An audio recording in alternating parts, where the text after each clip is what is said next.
आपण समस्त को पंचानन सार ई स्कूल रे बहुत बहुत स्वागत। पिला माने केमती अछ भावुची भल थिबो समस्ते। पिला माने आज आमे कोन पढिबा ना वाक्य विचार तम प्रथम पाठ कोन अछि देख ना कही जानिले कथा सुंदर बांधी जानिले मथा सुंदर ठीक कथा आमे जेमती कहिबा जदि अन्य को बुझा पडुथिबो ताले कथाटा सुंदर ना देख बांधिबा जणे थिले मथा जेमिति सुंदर दिसे कहिबा जणे थिले कथा सेमिति सुंदर लागे। साधारणतः कथाटी को कही जानिले खूब सुंदर जणे जाए। मनर भाव को आमर वचन द्वारा प्रकाश करे आमे केमति को आमर वचन द्वारा एथिपई केतोटी अथवा स्थल विशेष रे अनेक शब्द आमे व्यवहार करू पुणी शब्द खंजा खंजी करी कथबार्ता करू या फल रे कहिबा भाव प्रकाश करबा कोन हुए ने हमको सहज हुए। वर्तमान देखा जो कोन अछि अरुण काली वक्तव्य संपूर्ण नुहे संपूर्ण की तापर देख गछरे चढ़ी आंब तोली थिला ये जो तीनटा देखुछ ये कोन संपूर्ण वाक्य ना देख अरुण काली गछरे चढ़ी आंब तोली ये गोटे कौन वक्तव्यटा पूरा संपूर्ण होची एहा मनर भाव को पूर्ण रूपे प्रकाश करची याकू कौन कह ना वाक्य कह एही वाक्य अरुण काली गछरे चढ़ी आंब तोली एही पद गुड़िक वाक्यर गोटे गोटे एकक बा एकाठी मिसी तेणु अरुण काली इत्यादि गोटे गोटे पद कौन बुझिल पिला माने।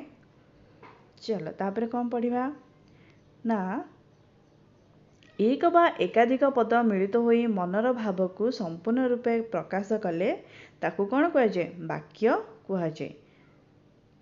तापर देखो योज्यता कौन ना बालकटी उड़ू अच्छी बालकटी उड़ी पारे ना छेली गीत गाउची छेली गीत गाइबा को योग्य नुहे गछटी पानी रे जलीगला संभव कि ना तेणु कौन पढ़िया बालकटी दौड़ू अच्छी सबिता गीत गाऊ अच्छी गछटी निआरे पड़गला कौन ना कौन बुझिले ना वाक्य रे व्यवहार करा जाइथिबा पद गुड़िकर पारस्परिक संबंध को योज्यता कह जाए कौन कह जाए योज्यता कह जाए।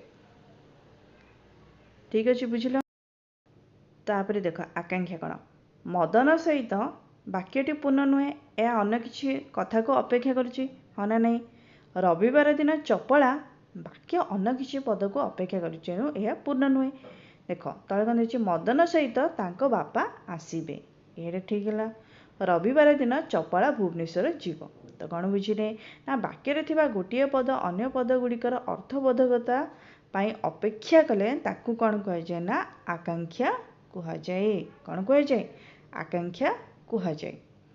तापर देख आसती कौन होई हेले प्राप्त बुद्धत्व गौतम तपसिद्ध उभय ए मिसी छवि और वंदना आंकिछंती चंदना प्रदत्त वाक्य दुईटर कर्ता क्रिया थिले मध्य प्रकृत अर्थ बुझा पड़ू ना बुझा पड़ुछि कि उभय वाक्य पद गुड़िकर जहाँ पर जी रहिबा आवश्यक सेपरी होई नै पद गुड़िक सजाई लेखागले वाक्य दुईटी कौन हम ना गौतम तपसिद्ध होई बुद्धत्व प्राप्त हेले तापर कौन चंदना और वंदना उभय मिसी ए छवि आंकिछंती ना कौन बुझिले ना वाक्य थिबा पद योजना और सौंदर्य होची आसती एहा द्वारा कहा परे केउ पद रहिले ताहा वाक्यर भाव को स्पष्ट भाव में प्रकाश करिवो ताहा बुझा जाए।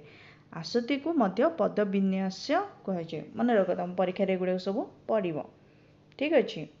चलो तापर आमे नेक्स्ट पढ़िबा कौन अछि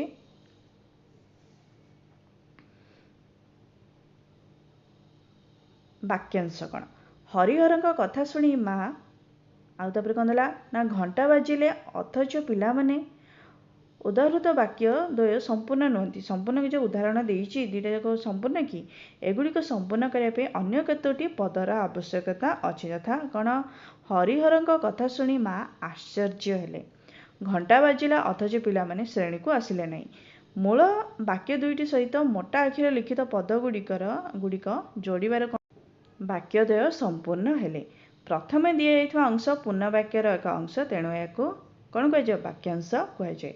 वाक्यर बुझा पड़ुथिबा निर्दिष्ट अंश को बा निर्दिष्ट केतोटी पद संहति को वाक्यांश कह जाए। ठीक अच्छे पिला माने बुझिल वाक्यांश क्या कह जाए। चलो तापर आमे नेक्स्ट पढ़िया कौन अच्छी तुमर ଦେଖ, ଖଣ୍ଡବାକ୍ୟ କ'ଣ?